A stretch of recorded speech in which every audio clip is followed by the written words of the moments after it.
The following is a lecture on Vrindavan Vihar from the Srimad Bhagavatam, Canto 10, Chapter 15, verses 16 through 19, on the topic of Krishna's sporting pastimes with the cowherd boys.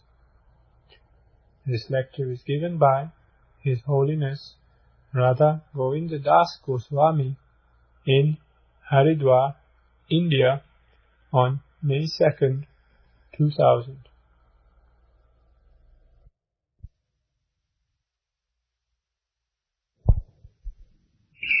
इससे स्पष्ट हो गया कि अपनी भगवत्ता प्रकाशित करके भगवान प्रत्येक सखा के सज्जा पर सो करके और उनकी सेवा को स्वीकार करते हैं। पल्लव इति उपलक्षण, पल्लव की सज्जा बनाते हैं। पल्लव कहते हैं वृक्षों के कोमल कोमल पत्तों को पल्लव। तो पल्लव शब्द उपलक्षण है। इसका अर्थ है कोमल नव कोरक पुष्पानंतल्पेषु। पत्ता कोमल कोमल तो तोड़ते ही बहुत प्रकार के सुंदर सुंदर फूल है, लाल आकर तुरंत बिछा देते हैं। तो वृंदावन में पत्ता फूल की कोई कमी नहीं है। तो पुष्प और कोमल कोमल पत्तों की सज्जा बनाते हैं। किंवा अविलंबार्थम केवल पल्लव, अथवा विलंब न हो, जल्दी जल्दी में फूल नहीं बिछा पाते हैं, केवल कोमल कोमल पत्ता तोड़ करके बिछाते हैं। यह भाव है। ये पल्लव शब्द या तो उपलक्षण है। उपलक्षण का अर्थ होता है एक बात कह देने से और सिमिलर सभी बातें उसमें कह दी जाती हैं। तो सज्जा बना रहे हैं तो कोमल पत्तों की, तो इसका अर्थ है कि पुष्प भी डाले होंगे और सब डाले होंगे, अथवा जल्दी में केवल पत्ता भर तोड़ करके बनाए।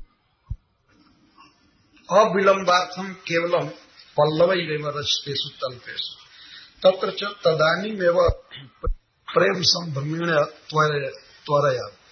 ये जो तल्प बनाया गया है, तो इस पर श्री सनातन गोस्वामी पाद जी कहते हैं पहले से ये सब सज्जाएं नहीं बनाई गई है। थकने पर ताजे ताजे पत्तों की और तत्काल में बनाई हुई सज्जाएं संभ्रम से जल्दी जल्दी जाकर के लाते हैं। अथवा सज्जा की रचना विविध प्रकार से किए हैं, तो कहीं पर किसी भिन्न वृक्ष के पत्ते बिछाए हैं, उसके ऊपर दूसरा पत्ता, उसके ऊपर फूल आदि, इसलिए वो सज्जा लग रही है कि बहुत बहुत सज्जा है। यह भी अर्थ हो सकता है, लेकिन वास्तविक अर्थ वही है जो पहले किया गया। किंवा प्रत्येकम परम दक्ष सर्वैरपि तैरिक कसो निर्मितत्वेन बाहुल्य।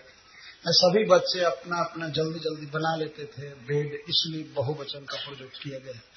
ततश्च बहुतरेषु अपि तेषु तेषां प्रीत्ये तद अलक्षितो निज शक्ति विशेषेण बहुरूपतयैव सेते इति ज्ञेयः। अपनी शक्ति विशेष से श्री कृष्ण सभी गोप सखाओं के सज्जा पर सोते हैं, पर तद अलक्षितो, उन लोगों से अलक्षित रहकर। अर्थात एक सज्जा पर जो बच्चे कृष्ण की सेवा करते हैं, वे नहीं जानते हैं कि श्री कृष्ण दूसरे सज्जा पर भी इसी तरह से लेटे हुए। नियुद्धम तैरेव सह बाहुयुद्ध, बाहुयुद्ध को नियुद्ध कहते हैं। बच्चों से ही बाहुयुद्ध करके थक गए। अब देखिए, श्री कृष्ण थक गए हैं और उनके साथ जो बच्चे हैं जो उनसे बाहुयुद्ध किए हैं, वे नहीं थके हैं, बल्कि वे इनकी थकावट दूर करने के लिए तत्काल सज्जा बना रहे हैं। ऐसा नहीं कि ये थके गिर गए, वो भी थके आहे करने लगे। यह भगवान की माधुरी का वर्णन। थक गए, दूसरे बच्चे नहीं थके। अथवा थके होने पर भी अतिशय प्रेम के कारण वे श्री कृष्ण की ही थकावट दूर करना चाहते हैं, अपनी नहीं। इतना प्रेम है कृष्ण से, तत्काल छूते ही ठीक हो जाए, इसको पंखा झलेंगे, सुंदर गीत गाएंगे, चरण दबाएंगे, इसलिए वे ऐसा करते हैं। कैसे श्रम का पता चलता है? श्रम का क्या अर्थ है? तेन श्रम हो मौतिक सुंदर श्री गंडादि विषयक प्रस्वेद कणिको दयादि। श्री कृष्ण के सांवले मुख पर, स्वच्छ शीशा की तरह सांवले मुख पर जो पसीने की बूंदें उभरती हैं तो ऐसा लगता है जैसे मोती के दाने उभर आए। वो पसीना भी चिन्मय है। जड़ शरीर में जो जल निकलते हैं तो बहुत गंदे जल होते हैं। भगवान के श्री विग्रह से, भगवान के चिन्मय वपु से जो पसीने निकलते हैं वो अभी दिव्य चिन्मय। तो सांवले बदन पर परिश्रम की बूंदें बहुत सुंदर लगती हैं, मोती जैसे। तो बच्चे तुरंत समझ जाते हैं। तेना कर्षित खिन्न, कृष्ण कर्षित हो जाते हैं। कर्षित का अर्थ है कि अब बाहुयुद्ध में उनका उत्साह नहीं रह जाता है, गिरने गिरने हो जाते हैं, थक जाते हैं। तब तुरंत दौड़ते हैं बच्चे सज्जा लगाने के लिए। गोप, किस गोप के उत्संग में, गोद में भगवान श्री कृष्ण अपना सिर रखे हैं? तो सीता सनातन संत है गोप श्री राधा देव्या भ्राता श्रीदाम नामा प्रिय सखा। प्रायः भगवान श्रीराम जी के गोद में अपना सिर रखते हैं। श्रीदाम श्री राधा जी के भाई हैं। तो इस तरह से भी प्रेम स्वाभाविक होगा ही, स्वाभाविक है। प्रिय सखा स्पर्श उत्संग क्रोड़न वरह धानम जैसे सह एवं श्री दामनो अपनी तद्वत तत्व बहुत्वम दिए। इस प्रकार श्री दामा भी बहुत हो जाते हैं।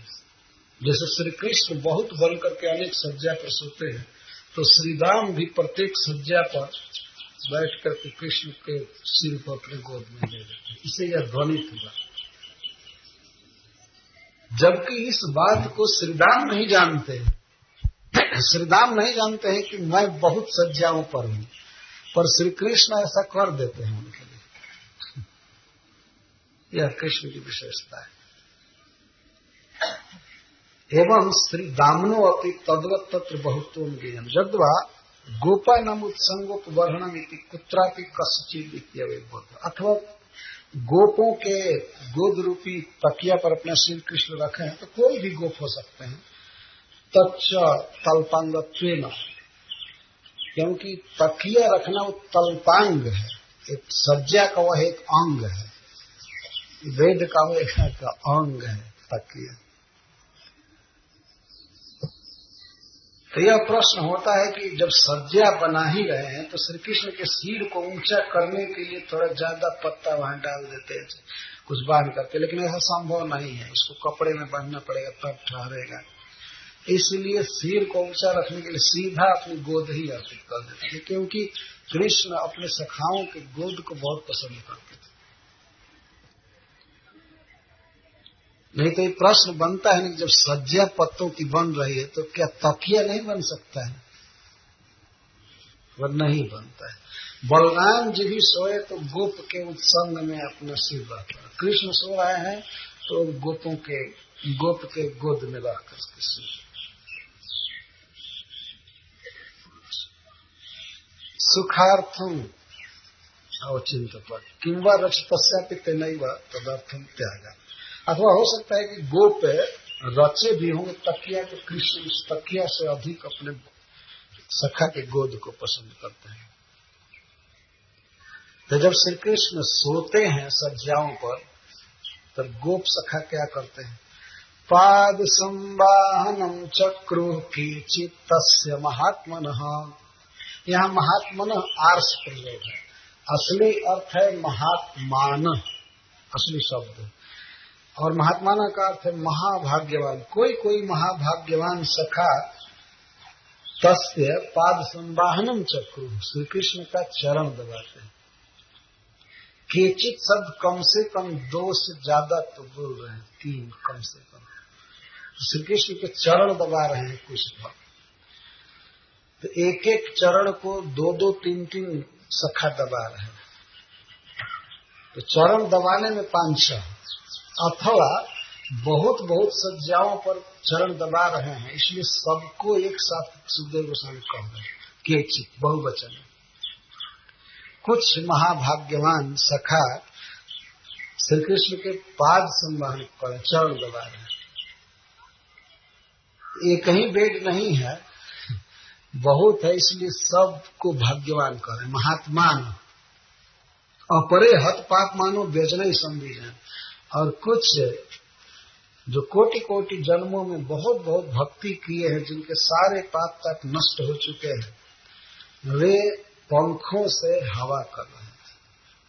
तो सभी सज्जाओं पर ध्यान जा रहा है सुखदेव गोस्वामी का, इसलिए प्राय बहुवचन का प्रयोग किया। अथवा एक ही सज्जा पर बहुत बहुत सखा लगे हुए हैं, और इस तरह से प्रत्येक पर मतलब समझिए 8-10 सखा, 8-10 सखा इस तरह से कर रहे हैं।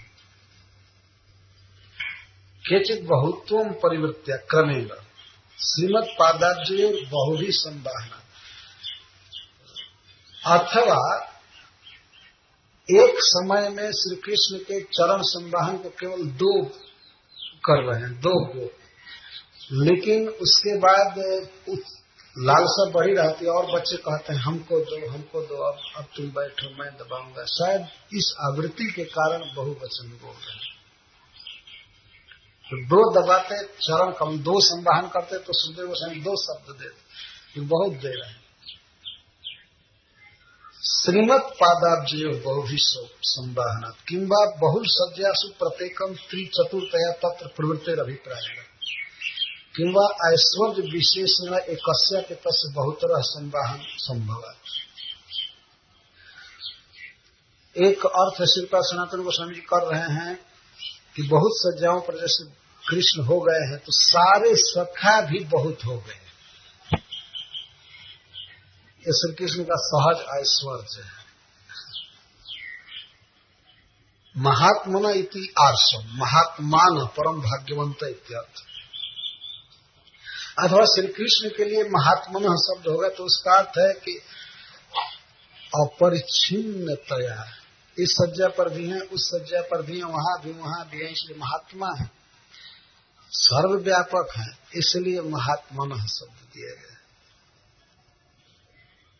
हतः निज कृत्यादिना श्री भगवतई और नाशक पापमा जगता में जयस्ते।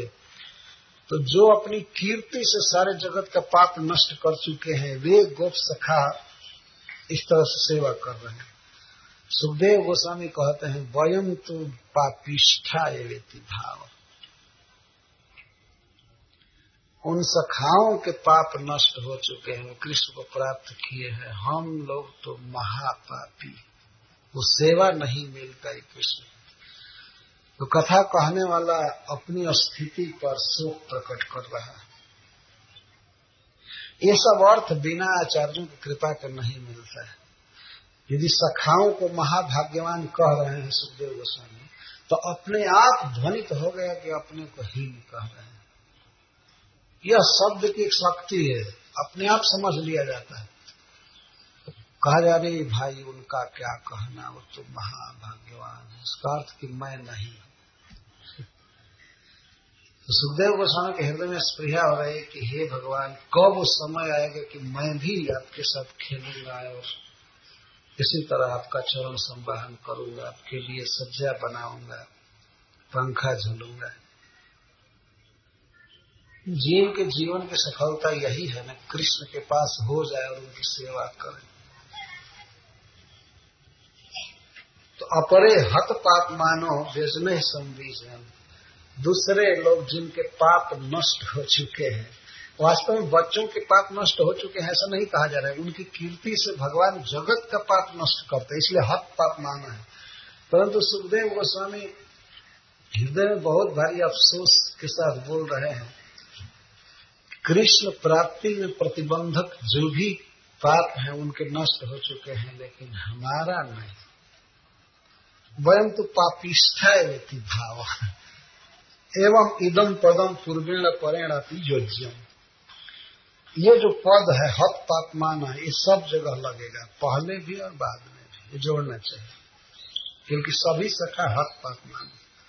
सम्यक, सम विजयन का अर्थ एक सम्यक पंखा झल रहे थे।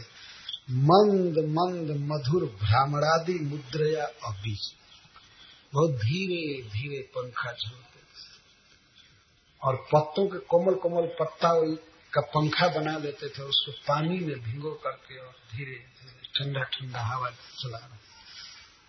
बहुत जोर जोर से पंखा नहीं झल रहे थे। कभी कभी देखा जाता है कुछ लोग किसी को पंखा झलते हैं तो इतना जोर से करते हैं कि उसके मुख में भी लग जाता है, कभी कभी सिर में। ऐसा हमने देखा है। वगैरह थोड़ा दूर से करो ये करो। लेकिन भगवान को जब बच्चे पंखा झल रहे तो मंद मंद मधुर भ्रामर आदि मुद्रया, धीरे धीरे डुलाते हैं और मधुर मधुर डुलाते हैं, जिससे इसको नींद आ जाए। अच्छा, कुछ तो पाठ संवाहन कर रहे हैं, कुछ मधुर मधुर पंखा झल रहे हैं, और कुछ श्री कृष्ण को नींद आ जाए इसके लिए गीत गाने लगे।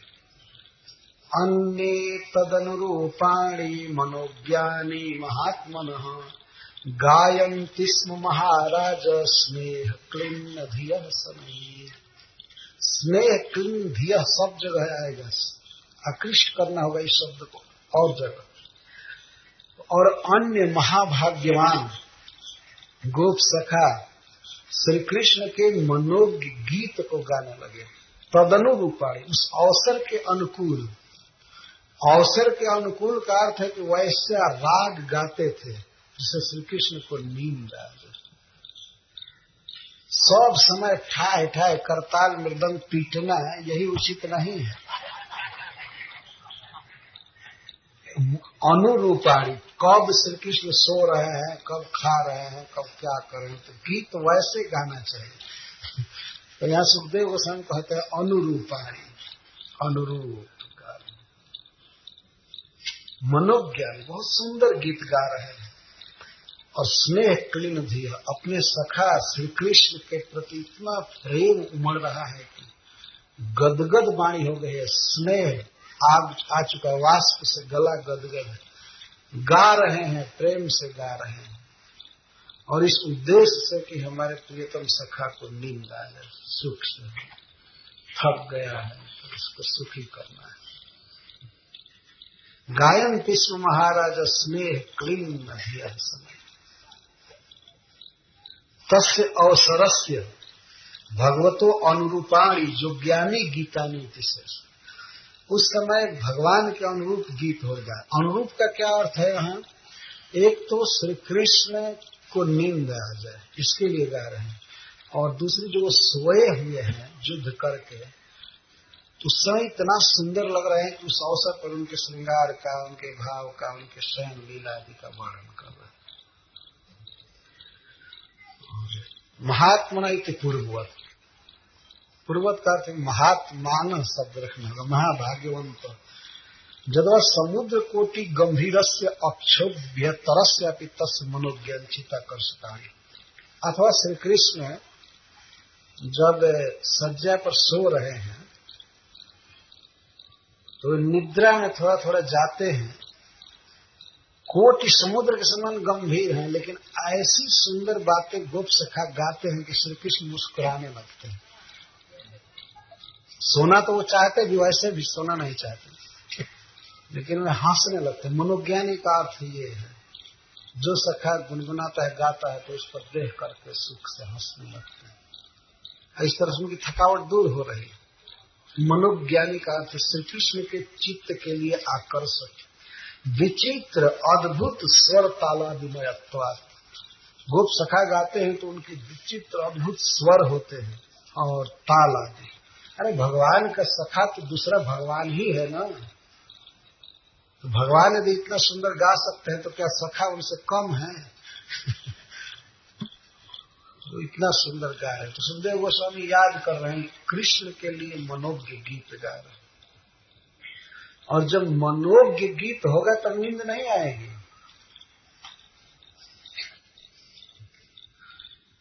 तंद्रा उत्पन्न करने के लिए नहीं गाया जा रहा है। वो गीत गाया जा रहा है कि श्री कृष्ण सुखी होता, श्री कृष्ण उनकी तरफ देखकर मन मन मुस्कुराने लगते हैं और कुछ देर के बाद कहते चले फिर से लीला करें, एकदम फ्रेश हो जाते हैं। इस तरह से मनोगे का अर्थ। अथवा श्री गोपी गुणादि मयत्वाच्च, और श्री कृष्ण के लिए वो आकर्षक लीला इसलिए हो रही, गोप सखा कभी कभी गाते हैं, खास करके सुबल श्रीदाम आदि, श्री कृष्ण किस तरह गोपियों के प्रति बोलते हैं, गोपियां उनसे प्रेम करती हैं, क्योंकि वो बिल्कुल अंतरंग सखा है। तो वे गीत सुनकर कृष्ण को बहुत भाते हैं, बहुत अच्छा लगता है। हे महाराजा इति सम्राजो में भवादृश तादृश क्रीड़ा सुखम न सिद्धि। सुखदेव गोस्वामी महाराज शब्द संबोधित कर रहे हैं परीक्षित महाराज को। तो कहते हैं महाराज आप लोग भले बड़े बड़े सम्राट रहे हैं, लेकिन ऐसा सुख है जो श्री कृष्ण को मिल रहा है या उन बच्चों को भी आप लोगों के लिए दुर्लभ रहा होगा। कि सैकड़ों नौकर आपके होंगे, गाते होंगे, जगाते होंगे, सहनाई बजा बजा कर, चाहे जैसे बंदी जन पाठ करते होंगे, लेकिन ऐसा सुख आपको भी नहीं मिला होगा जैसा श्री कृष्ण को मिल रहा है।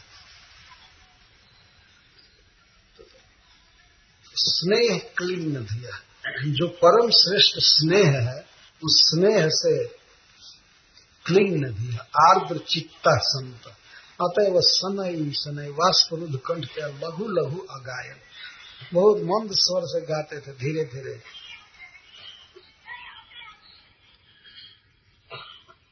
स्नेह धिया सब जगह लगाना चाहिए, इस प्रकार लीला करते थे। यह अंतिम लीला वर्णन कर रहे हैं। इसके बाद सुखदेव गोस्वामी अब भिन्न लीला का वर्णन करेंगे। परंतु सब प्रकार की लीलाओं में भगवान श्री कृष्ण की यह जो शयन लीला है, विश्राम लीला, और बच्चे जो गाते हैं, यह सर्वाधिक चित्त पर प्रभाव डाला है। और सुखदेव गोस्वामी की यहाँ स्पृहा उत्पन्न हुई है, क्या मेरे जीवन में वह समय आएगा कि मैं भी उन बच्चों में से एक हो करके और श्री कृष्ण की सेवा करूंगा। कथा श्रवण का वास्तविक लाभ भी यही है कि एक स्पृहा, एक लौल्य उत्पन्न हो, और लौल्य ही कृष्ण लीला में प्रविष्ट होने का सबसे बड़ा साधन है। लौल्य चाहिए। अब लीला का उपसंहार करते हुए कहते हैं, एवं निगूढ़ात्मगति स्वमायया गोपात्मजत्वं चरितैर्विडम्बयन् रेमे रमालालित पाद पल्लवो ग्राम्य ही समं ग्राम्यवदी सचेष्टितः अनुक्तमपि अन्यं तस्मिन् दिने कृतां गोपलीलां उद्दिश्यं तद्दिने वन्य क्रीड़ा उपसंहरति। अन्य भी बहुत सी लीलाएं हैं जिनका वर्णन सुखदेव गोस्वामी यहाँ नहीं किए, लेकिन एक प्रकार से उसका संकेत करते हुए उस दिन की वन्य क्रीड़ा का उपसंहार कर रहे हैं। एवं उक्त प्रकारेण, इस प्रकार श्री कृष्ण गोपात्मजत्वं विडम्बयन्, गोपात्मजत्व को ही जगत में प्रकाशित कर रहे हैं। श्री कृष्ण गोपात्मज है। गोप का अर्थ नंद महाराज और आत्मज का अर्थ पुत्र। मैं नंद महाराज का पुत्र हूं, यही बुद्धि कृष्ण की है। और विडम्बयन का अर्थ ड के जगह पर ल शब्द लगा सकते हैं, क्योंकि संस्कृत में ड और ल में भेद नहीं है।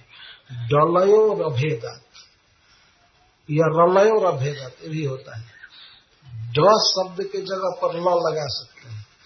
तो गोपात्म जत्वम विलंबयन, विलंबयन का अर्थ है कि नंद महाराज के पुत्रत्व को ही यहाँ स्थिर कर रहे हैं।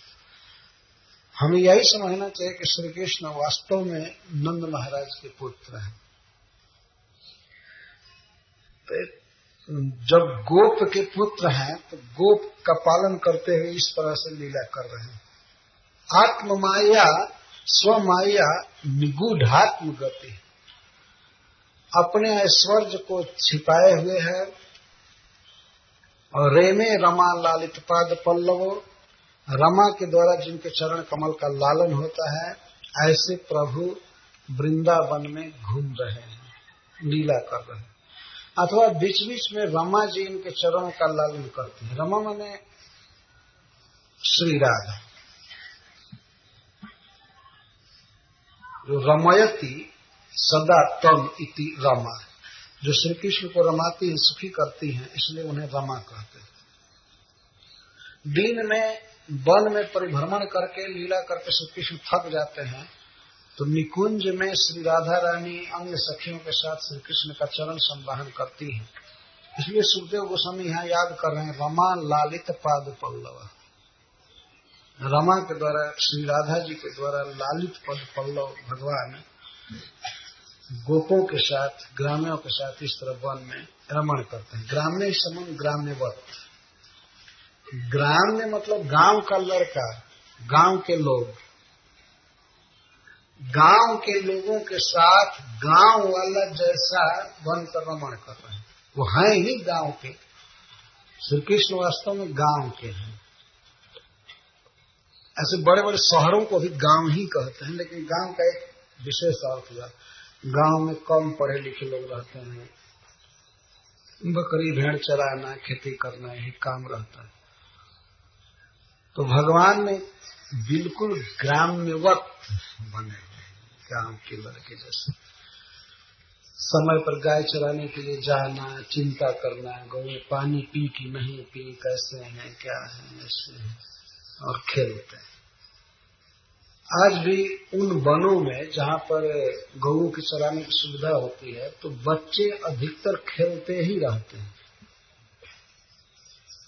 हम लोग अपनी आंखों से देखे हैं बच्चे जंगल में किस तरह खेलते हैं, गाय भैंस चराने वाले।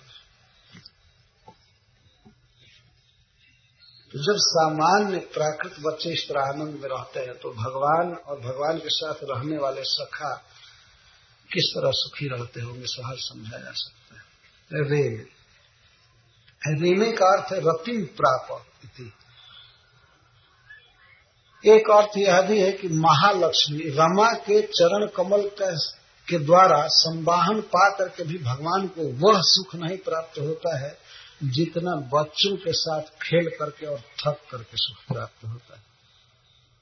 गोप क्रीड़ा सुख का महत्व रमा के द्वारा प्राप्त की गई सेवा से अधिक, क्योंकि रमा लालित पाद पल्लव अपि रेमे कैसे गोपात्म जत्वम विडम्बम, कई चरित्र, अपने विविध चरित्रों से भगवान यही बताना चाहते हैं जगत को कि मैं नंद नंदन हूँ, मैं नंद महाराज का पुत्र हूँ।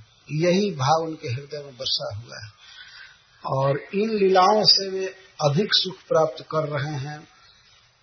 महालक्ष्मी के हाथ से चरण संवाहन आदि का सुख पाकर के उतना सुखी नहीं। ऐसे इस चेष्टिता बीच बीच में मैं ईश्वर हूं ऐसे भी चेष्टा करते हैं। ईश्वर की चेष्टा मतलब समर्थ चेष्टा है, जिसे कभी कभी अपना ईश्वर प्रकाशित कर देते हैं। इस चेष्टिता पर ही अब सुखदेव गोस्वामी एक दूसरी लीला कहना प्रारंभ करते हैं। तो अभी समय तो बहुत नहीं हुआ है, यदि आप लोग चाहेंगे तो 10-20 मिनट विश्राम के बाद हम चालू कर सकते हैं। तो ठीक है, 20 मिनट के बाद हम लोग फिर बैठेंगे, क्योंकि एक इस चेष्टिता प्रारंभ होने जा रहा है। ईश्वर की लीला, धेनु का वध, वो लीला कह करके तब हम लोग आज विश्राम देंगे। तो केवल 20 मिनट के लिए रुक रहे हैं। हरे कृष्ण। नाम गोपालो ओम नमो भगवते वासुदेवाय।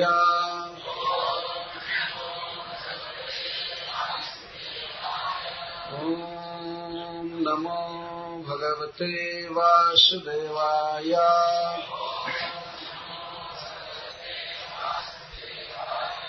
ओम नमो भगवते वासुदेवाय।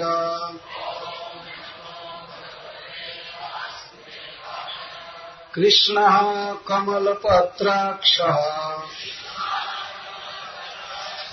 पुण्यश्रवणकीर्तनः स्तूयमानोऽनुगैर्गोपैः साग्रजो व्रजमाविशात् साग्रजो व्रजमाव्रजात्।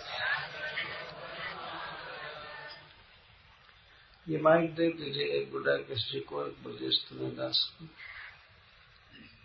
संगीत माधव को।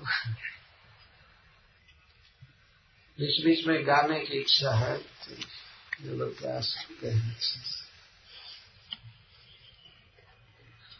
कृष्णः कमलपत्राक्षः पुण्यश्रवणकीर्तनः स्तूयमानोऽनुगैर्गोपैः साग्रजो व्रजमाव्रजात्। तं गोरजस्फुरितकुन्तलबद्धवरः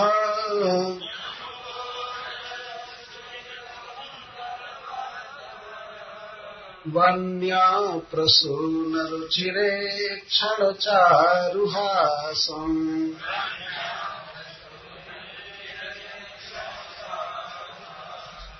वेणुं क्वणन्तमनुगैरनुगीतकीर्तिः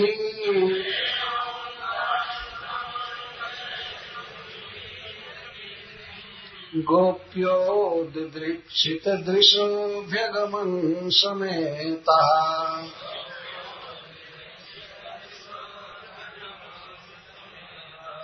पीत्वा मुकुन्दमुखसारघमक्षिभृङ्गैः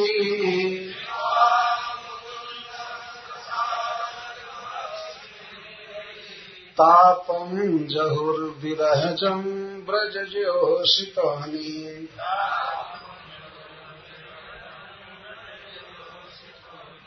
तत्सत्कृतिं समधिगम्य विवेशगोष्ठाम्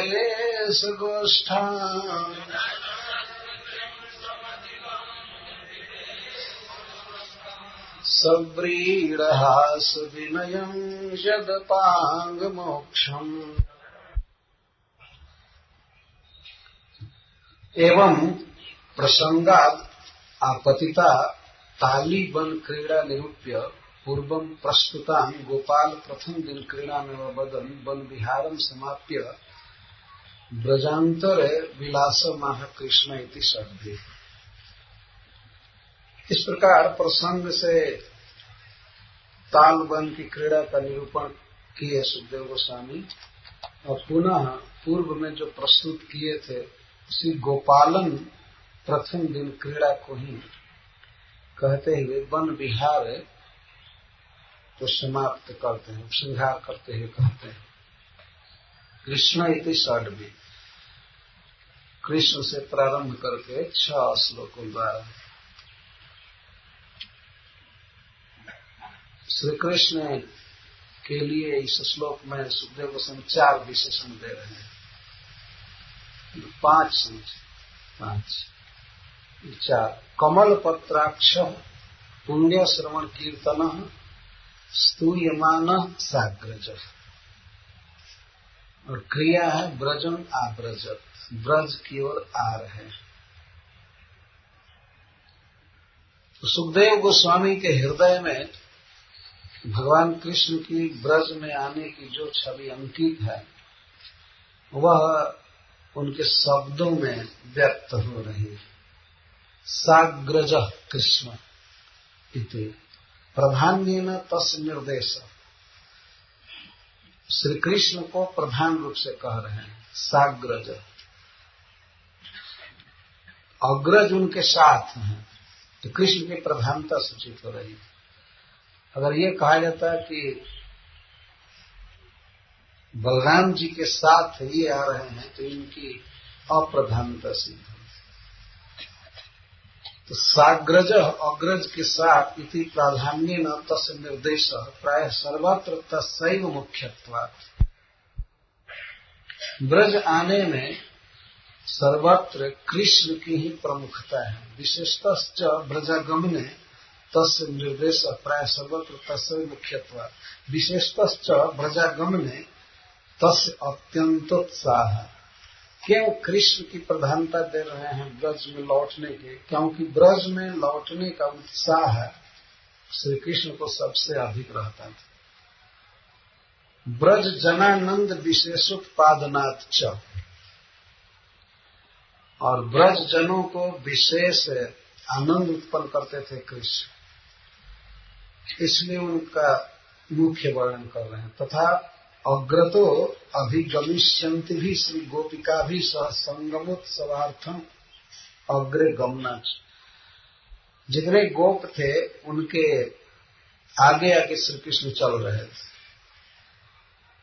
इसीलिए उनको मुख्य रूप से कह रहे हैं। साग्रज उनके साथ थे, लेकिन फिर भी कृष्ण कुछ आगे चल रहे थे, क्योंकि कृष्ण का स्वागत करने के लिए श्री गोपी जन आएंगी, तो उनके संगम उत्सव के लिए वे ठीक से श्री कृष्ण को देख सकें, इसलिए वे गोपों में मिले हुए नहीं हैं, आगे आगे चल रहे हैं। गायें आगे आगे हैं और उसके बाद गोप हैं, और गोपों में सबसे पहले श्री कृष्ण।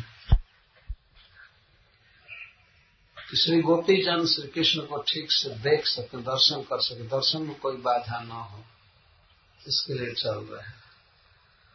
अतः सानुज कहा गया। कमल पत्राक्ष इति सौंदर्यम। कमल पत्राक्ष के द्वारा भगवान के सौंदर्य को कह रहे हैं सुखदेव गोस्वामी। पुण्य श्रवण कीर्तने जस्य थे, और जिनका कीर्तन और श्रवण पुण्य है, पावन है। यहाँ यह कहने की क्या आवश्यकता पड़ी? इससे यह सिद्ध कर रहे हैं कि श्री कृष्ण सर्व सद्गुण और शुभ कर्मों के निधान है। जिनके यश, जिनके गुण कर्म आदि का वर्णन या श्रवण ही सबको पावन बना देता है। परंतु यहाँ ब्रजस्थ अर्थ होगा कि श्री कृष्ण के गीत से अथवा गोपों के द्वारा जो कृष्ण का गीत हो रहा है, दोनों अर्थ है। श्री कृष्ण गीत और गोपों के द्वारा गाया गया इनका गीत विरहार्थी का उपशमन कर रहा है। यह विरहार्थी ही अपावनता है ब्रजवासियों के लिए। सुनते हैं तो उनका दुख दूर हो जाता है। और स्तव का नाम चित्तोल्लास, और जो स्तुति करते हैं उनके चित्त में उल्लास होता है, यही है पुण्य। विरहार्थी उपशम स्तव का नाम चित्तोल्लास सूचिता। एवं ब्रजागमने ब्रजस्था नाम प्रहर्षार्थम विशेषतो रूप गुणादि प्रकटनम अभिप्रेतम अतो निजाभीष्ट सिद्धेश्च। गोपैः स्तूयमानो रूप गुणादि प्रदर्शनेन विशेषतश्च तद्दीकृत धेनुक बधादि वर्णनेन अनुगैः पश्चाद्वर्तिभिः शब्दभिः श्री कृष्ण से गोपी नाम चानुन्यम सम्यक प्रदर्शन सिद्ध्यर्थम। जद्वा अनुगैः सेवकैः गोपैश्च सहचरैरिति प्रेमस्तवनं बोधयति। जद्वा अनुगैः श्रीदामादिभिः सख्य स्वभावता एवं गोपैश्च ब्रजस्थैः अग्रतो भी गतैरन्यैः बान्धवैः तत्तच्छ्रवणात् स्तूये मान आब्रज इति गंगा तीरे निर्दिश्य कथयतोपि श्री बादरायणेः भाव विशेषण आत्मनः प्राय ब्रजस्थत्व स्फूर्त। तो आप ब्रजित क्रिया लगा रहे हैं सुखदेव गोस्वामी, तो हैं गंगा जी के तट पर, परंतु अपने को ब्रजस्थ मनन कर रहे हैं।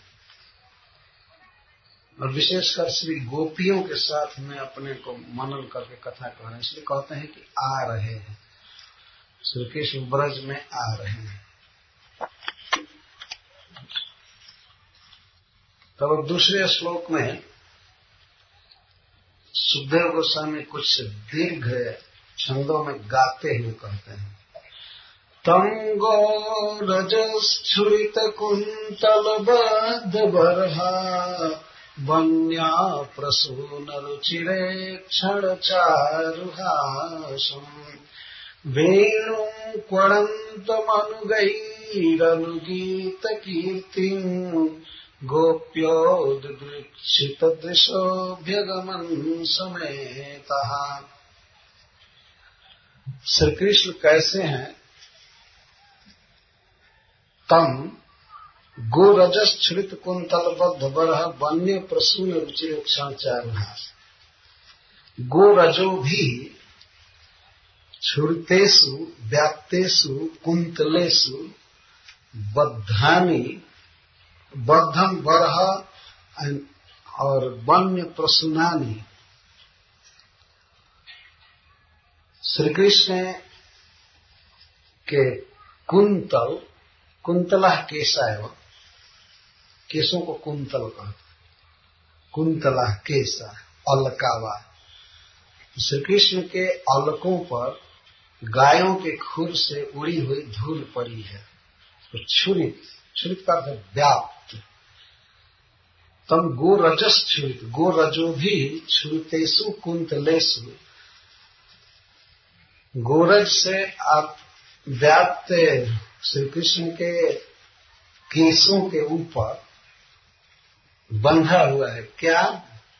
बरह। बरह का अर्थ है मयूर पंख, मयूर पीछ। और इसके साथ ही साथ वन्य प्रसून। वन्य प्रसून वन में खिले। यहाँ वन्य शब्द से तात्पर्य है तत्काल के फूल बांधे गए हैं ताजा। जैसे प्रसून तो वन का ही होता है। घर में भी कोई उत्पन्न करे चाहे कुछ भी, वो वन में ही माना जाता है, वनमाला कहते हैं। तो वन्य प्रसून वन में खिले हुए विचित्र प्रकार के पुष्प श्री कृष्ण के केसों पर बांधे गए हैं। बद्ध बरह प्रसून रुचिरेक्षण चारुहासम। और इसके साथ ही साथ श्री कृष्ण का रुचिर इच्छा है, अत्यंत स्वादिष्ट इच्छा, बहुत सुंदर दृष्टि और चारुहासम। रुचिर इच्छा चारुहासम। चारु का अर्थ भी सुंदर, सुंदर हंसी है और सुंदर चितवन है।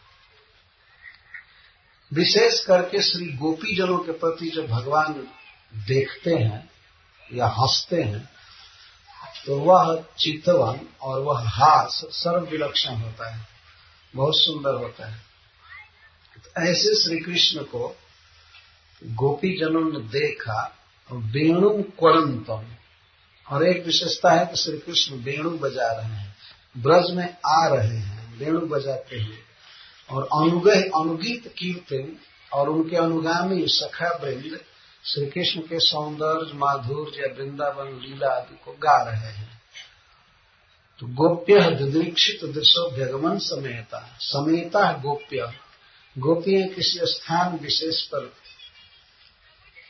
समवेत हुई थी, जुटी हुई थी, अथवा श्री कृष्ण के वेणु गीत को सुनकर अपने अपने घरों से दौड़ी दर्शन करने के लिए और एक जगह हो गई, अथवा पहले से ही एक स्थान पर होकर के प्रतीक्षा कर रही थी। समेता।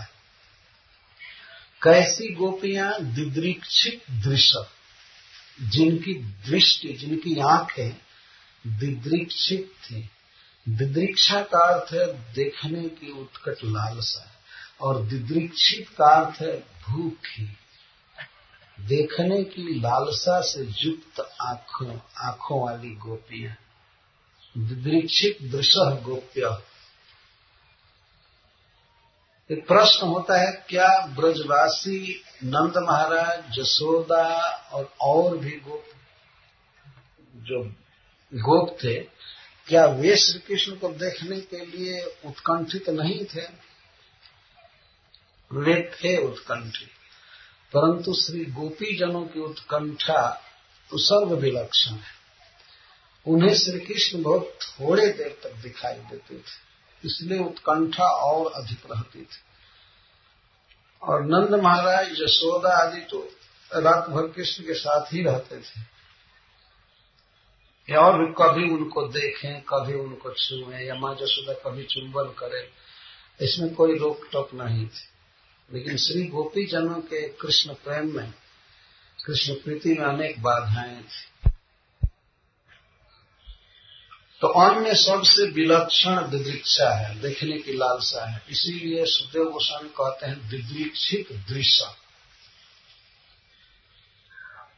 दिदृक्षित दृश्य, देखने की उच्च वासना से युक्त आंखों वाली गोपियां तम अभ्यगमन, उनका अभिगमन की मतलब श्री कृष्ण के सामने आई। सामने से क्या तात्पर्य है, बिल्कुल उसी पथ पर सामने नहीं आ गई, अपने अपने झरोखों से देखने लगी, अथवा घर के बाहर जो चबूतरे बंधे हुए थे उस पर आ गई और देखने लगी। श्रील सुखदेव गोस्वामी भगवान की ब्रज में प्रवेश लीला को बहुत आनंद के साथ गा रहे हैं। ब्रज से निकलने की लीला कोई नहीं गाए हैं, क्योंकि वह समय माता जशोदा आदि के लिए बड़ा दुखमय समय होता है। तो सुखदेव गोस्वामी भी ब्रजवासियों के भाव से भावित रहते हैं, इसलिए दुख की बातें क्यों कहें, नहीं कहते। जो वृंदावन में प्रवेश करते हैं तो उसको ये कहते हैं, लेकिन ब्रज छोड़ते समय कोई बात नहीं कहे। और जब ब्रज में प्रवेश कर रहे हैं तब गा रहे हैं। तो श्री कृष्ण के केस और बनमाला तथा वस्त्र और पूरा मुख भी गोरज से व्याप्त होता है, यह उनकी शोभा है शाम के समय। बहुत से भक्तों ने इस पर गीत गाया है, तो हम लोग रसखानी जी के एक पद को गाएंगे। गोरजा विराजे भाल लह लही बनमाल, गोरजा विराजे भाल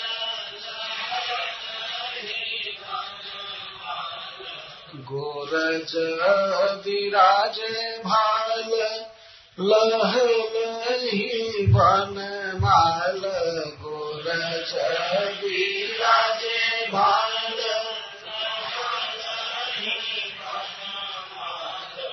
आगे गैया पाछे ग्वाल, गावे मृदु तानरी, आगे गैया पाछे ग्वाल, गावे मृदु तानरी, आगे गैया पाछे ग्वाल, गावे मृदु तानरी, आगे गैया पाछे ग्वाल, गावे मृदु तानरी।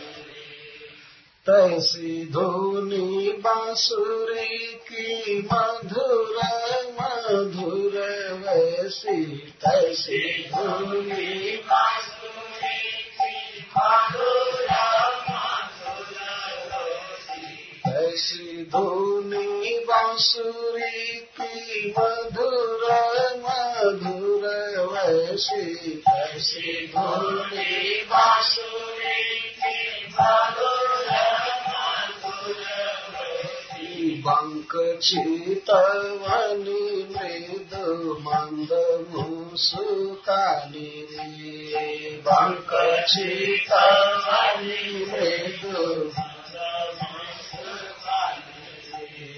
बंक चितवनी मृदु मंद मुस्कानी रे, बंक चितवनी मृदु मंद मुस्कानी रे। कदम बिटप के निकट पटनी के आय, कदम बिटप के निकट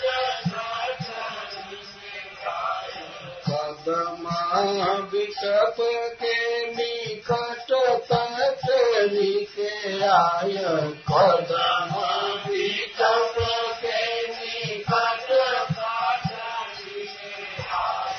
हट चढ़ी चाही मृग, हट चढ़ी चाही पीत पट फहरानी, हट चढ़ी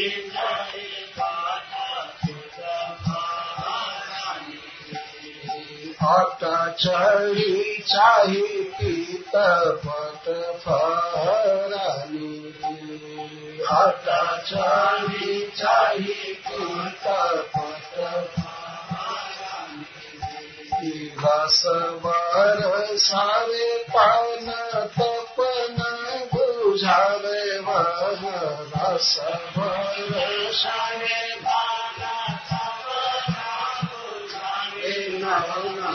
रस बरसावे तान तपन सिरावे वह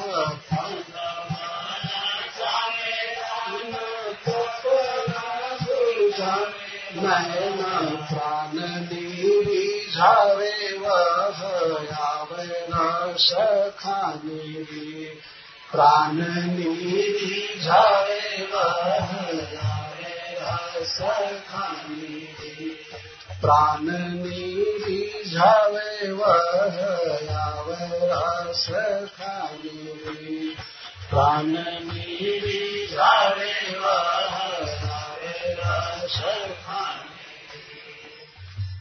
तो दिन भर की विरह व्यथा से जलती हुई श्री गोपियां भगवान को आते हुए देख करके बातें गा रहे कि देखो देखो गोरज विराजे भाल लह लही बनमाल। शरीर पर पीताम्बर पर और केशों पर गोरज विराज रहा है और बहुत ही सुंदर लहलही मतलब बहुत सुंदर माला पहने हुए हैं। लहलही बनमाल आगे गैया पाछे ग्वाल गावे मृदुतान रे। देखो आगे गौनी चल रही हैं और पीछे ग्वाल वाल हैं और बहुत ही मधुर स्वर से गा रहे हैं और उसमें सुनो सुनो बांसुरी की आवाज कितनी सुंदर आ रही है। तैसी ध्वनि बांसुरी की मधुर मधुर वैसी बंक चितवानी मृदु मंद मुस्कान रे। देखो देखो सखी वह बंक चितवनी टेढ़ी दृष्टि से देखना मतलब तिरछी चितवन से देखना और मंद मुस्काना। वे आ गए हैं कदम्ब वृक्ष के निकट तटनी के मतलब जमुना जी के निकट आ गए हैं। कुछ प्रसिद्ध कदम्ब वृक्ष रहते थे ब्रज में जहाँ से होकर कृष्ण आते थे। तो आटा चढ़ी चाही पीत पट फहरानी चलो चलो अटारी पर चढ़कर कोठे पर चढ़ करके उनके पीताम्बर की फहरान देखो। और रस बरसावे तन तपन बुझावे नयन प्राणनी रिझावे वह आवे रस खाने। देखो वे रस की वर्षा कर रहे हैं शरीर की जलन मिटा रहे हैं मन और प्राण को प्रसन्न करते हुए वे रस के समुद्र श्री कृष्ण आ रहे हैं। रस खानी श्री कृष्ण को कहते हैं रस के खजाना है और इसके साथ ही यह इस पद के रचयिता भी रस खान है। एक पद है भारतेंद्र जी का सांझ समय साजे साज ग्वाल बाल साथ लिए सांझ समय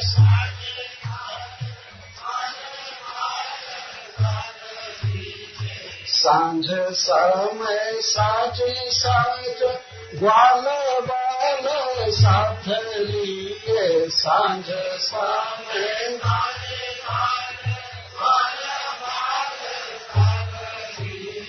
मोहना मन हरि आवत हरु हरु मोहना मन हरि आवत हरु हरु। मोहन अर्थ कृष्ण कृष्ण मन को हरते हुए हरू हरू में धीरे धीरे आ रहे हैं।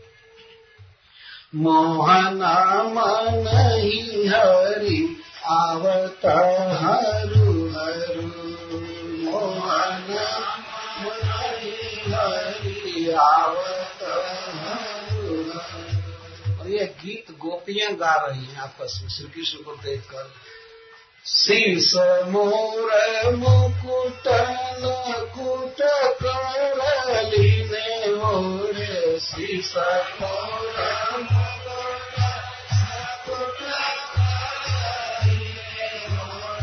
शीस मोर मुकुट लकुट करली ने मोरे शीस मोर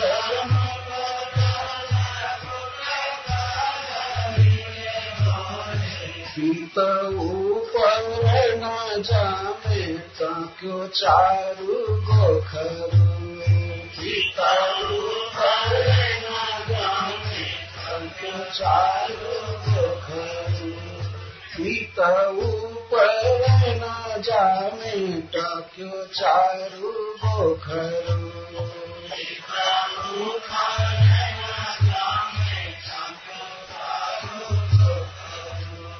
हरिचंद्र बिनु को बजवत है गावत सु हरिचंद्र बिनु को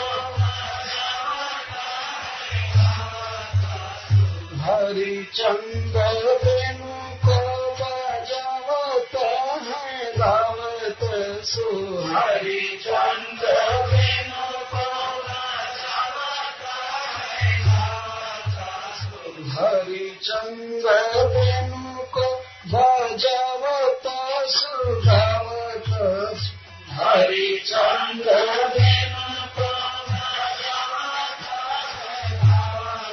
सुहावत है दिए साथ साथ गाय बछरू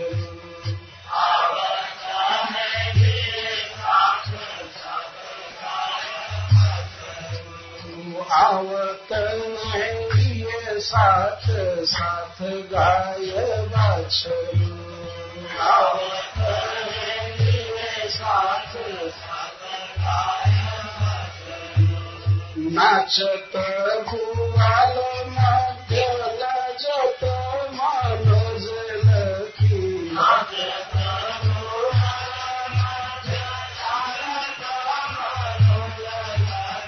नाचत गुआल मध्य लजत मनोज लखी नाचत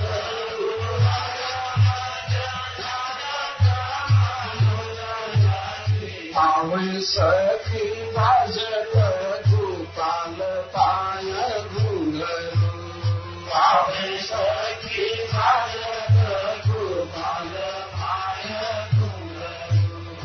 आवे सखी बाजत गोपाल पाय घुंघरू आवे सखी बाजत गोपाल पाय घुंघरू।